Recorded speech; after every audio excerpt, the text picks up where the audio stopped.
Hello guys, welcome to my channel Crick speaks Telugu. India was Namibia match రేపు group స్టేజ్లో second match. So 7 గంటలకి Arun Jaitley stadium యొక్క game అనేది ఉంటుంది. సో అభిషేక్ శర్మ యొక్క గేమ్లో ఉండడని న్యూస్ అనేది వస్తుంది. సో అభిషేక్ శర్మ ప్లేస్లో సంజు శాంసన్ యొక్క తన T20 వరల్డ్ కప్లో మొట్టమొదటి గేమ్ అనేది ఆడతాడా, ఒక మ్యాచ్లో ఉంటాడా ఉండడా అనేది ఈ యొక్క వీడియోలో తెలుసుకుందాం. వీడియో చివరి దాకా చూడండి, వీడియో చాలా ఇంట్రెస్టింగ్ ఉంటుంది. Let's starts hour video. So ముందుగా వీడియోలోకి వెళ్ళే ముందు ఎవరైతే నా ఛానల్ ఫస్ట్ టైం చూస్తున్నారో ఛానల్ సబ్స్క్రైబ్ చేయండి, అలాగే లైక్ చేయండి, అలాగే షేర్ చేయండి. ఇంకా లేట్ చేయకుండా వీడియోలోకి వెళ్ళిపోదాం. సో ముందుగా గ్రూప్ ఏ గేమ్స్ అయితే తెలుసుకుందాం. పాకిస్తాన్ ఆల్రెడీ 2 గేమ్స్ విన్ అయి ఉన్నారు, నెదర్లాండ్ మీద అండ్ యుఎస్ఏ మీద. సో వాళ్ళు 2 గేమ్స్ ఆడి మంచి కాన్ఫిడెన్స్తో ఉన్నారు, ఫుల్ కాన్ఫిడెన్స్తో వాళ్ళు టేబుల్లో టాప్లో ఉన్నారు. అలాగే ఇండియా ఈ యొక్క రేపు నమీబియాతో మ్యాచ్ ఉంది. ఇండియా ఈ యొక్క మ్యాచ్ అనేది ఖచ్చితంగా గెలవాల్సిన పొజిషన్లో ఉంది. ఎందుకంటే ఇండియా నెక్స్ట్ పాకిస్తాన్తో హై ప్రెజర్ గేమ్ అనేది ఉంది రేపు సండే. ఆ గేమ్లో వెళ్ళాలని, బాగా ఆడాలంటే ఈ యొక్క గేమ్ గెలిచి ఫుల్ కాన్ఫిడెన్స్తో వెళ్ళాలి. అలాగే ఇండియా ప్లేయింగ్ లెవెల్లోకి వచ్చేసరికి అభిషేక్ శర్మ యొక్క గేమ్ అనేది ఆడటం లేదు, ఎందుకంటే అతని స్టమక్ పెయిన్ వల్ల ఈ యొక్క టెస్ట్ అనేది కోరాడంట. సో అతని ప్లేస్లో సంజు శాంసన్ T20 వరల్డ్ కప్లో తన యొక్క డెబ్యూ మ్యాచ్, అంటే వరల్డ్ కప్లో తన ఫస్ట్ గేమ్ ఆడుతున్నాడు T20 సంబంధించి. సో సంజు శాంసన్ ప్లేయింగ్ లెవెల్లో ఉంటాడు. So top order Abhishek Sharma ప్లేస్లో సంజు శాంసన్ ప్లేయింగ్లో ఉంటాడు. అలాగే ఇషాన్ కిషన్ తన పొజిషన్ తను ఉంటాడు. అలాగే తిలక్ వర్మ నెంబర్ 3, సూర్యకుమార్ యాదవ్ నెంబర్ 4.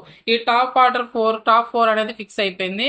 అలాగే సూర్యకుమార్ యాదవ్ ప్రెస్ కాన్ఫరెన్స్లో ఏం చెప్పాడంటే, వాషింగ్టన్ సుందర్ ఇంజురీ నుంచి వస్తున్నాడు, అతను రికవర్ అయ్యాడు, అతను టీంలో ఉంటాడని ఖచ్చితంగా చెప్పాడు. ఈ నెక్స్ట్ గేమ్ అంటే ఈ యొక్క నమీబియాతో ఆడే మ్యాచ్లో అతను ప్లేయింగ్ లెవెల్లో ఉంటాడని అంటున్నాడు. సో అతను వస్తే ఎవరి ప్లేస్లో వస్తాడనేది ఒక పెద్ద బిగ్ క్వశ్చన్ ఉంది.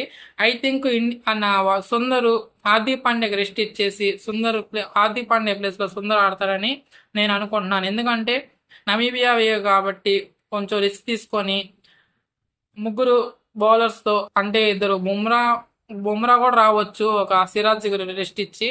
So Bumrah, Harshdeep Singh, Shivam Dube fast bowling, అలాగే సుందర్, అక్షర్ పటేల్, వరుణ్ చక్రవర్తి స్పిన్ బౌలింగ్తో ఈ 6 బౌలింగ్ ఆప్షన్స్తో టీమిండియా వెళ్ళే అవకాశం అయితే ఉంటుందని నేను అనుకుంటున్నా. సో ఇదే ప్లేయింగ్ లెవెన్తో టీమిండియా వెళ్తుంది. సో సంజు శాంసన్, ఇషాన్ కిషన్, తిలక్ వర్మ, సూర్యకుమార్ యాదవ్, అలాగే శివం దూబే, అక్షర్ పటేల్, వాషింగ్టన్ సుందర్, బుమ్రా, హర్షదీప్ సింగ్, వరుణ్ చక్రవర్తి ఈ ప్లేయింగ్ లెవెన్తో వెళ్తుంది. సో అదర్ సైడ్ నమీబియా వచ్చేసరికి నమీబియా లాస్ట్ టైం గేమ్లో ఓడిపోయారు, సో నెదర్లాండ్తో. సో గెలవాల్సిన గేమ్ బట్ వాళ్ళు బౌలింగ్ విఫలం అవడంతో ఆ యొక్క గేమ్ అనేది ఓడిపోయారు. బట్ నమీబియా కూడా ఏం తక్కువ అంచనా వేయకూడదు. వాళ్ళ కెప్టెన్ ఎరాస్మస్ లాంటి వాళ్ళు, ఫ్రైయింగ్ లింక్ కానీ ఇలాంటి ప్లేయర్ లాంటి వాళ్ళు, వీళ్ళందరూ మంచి ఫామ్లో ఉంటారు, T20 స్పెషలిస్టే. అలాగే వాళ్ళ బౌలర్స్, లెఫ్ట్ ఆర్మ్ బౌలర్స్ కూడా మన ఇండియాని ట్రబుల్ చేయగలరు. సో ఇద్దరు లెఫ్ట్ ఆర్మ్ ప్రీమియర్ బౌలర్స్ ఉన్నారు వాళ్ళకి. సో వాళ్ళు ఎలా బౌలింగ్ వేస్తారనేది ఒక బిగ్ క్వశ్చన్ ఉంటుంది. సో ఇండియా యుఎస్ఏతో చేసిన మ్యాచ్, యుఎస్తో ఎలా అయితే ఆడిందో అలా ఆడితే కష్టము. సో ఇండియా ఆ యొక్క గేమ్లో సూర్యకుమార్ కనుక ఆదుకోపోతే ఆ గేమ్ అనేది చాలా ఇబ్బందిలో ఉండేది. సో అభిషేక్ శర్మ తొందరగా అవుట్ అవడంతో పవర్ ప్లేలో మనకి బిగ్ స్కోర్ అయితే రాలేదు. సో అభిషేక్ శర్మ ఇప్పుడు లేడు. సో తన రోల్ ఎవరు పోషిస్తారు? ఇషాన్ కిషన్ తీసుకుంటాడా లేదా సంజు శాంసన్ తీసుకుంటాడా? సంజు శాంసన్ చాలా ప్రెజర్తో వస్తున్నాడు. సో సంజు శాంసన్ యొక్క రిస్క్ అనేది తీసుకోడు.